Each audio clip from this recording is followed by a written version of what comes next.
Benvenuti, in questo video vi mostrerò come creare e salvare preimpostazioni personalizzate sulla fotocamera GoPro Mission 1.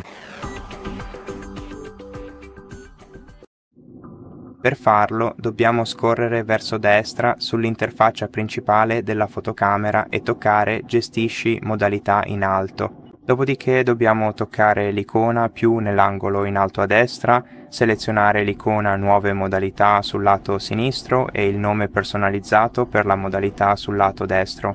Possiamo selezionare una delle preimpostazioni oppure possiamo anche inserire il nome personalizzato proprio qui e toccare OK.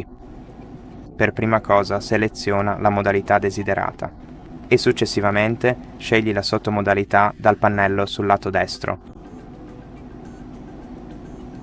Quindi toccare OK. Poi regolare il rapporto d'aspetto, la risoluzione e la frequenza dei fotogrammi. È possibile regolare in modo preciso le impostazioni di acquisizione, configurare dettagliatamente le impostazioni dell'immagine, gestire con cura le impostazioni audio e personalizzare, infine, tutte le scorciatoie da tastiera necessarie per ottimizzare al meglio questa specifica modalità di utilizzo. E una volta pronti, toccare OK. Ed ecco fatto. La nuova modalità è stata creata. Grazie per la visione, se il video ti è stato utile iscriviti al canale, lascia un like e un commento, ci vediamo al prossimo.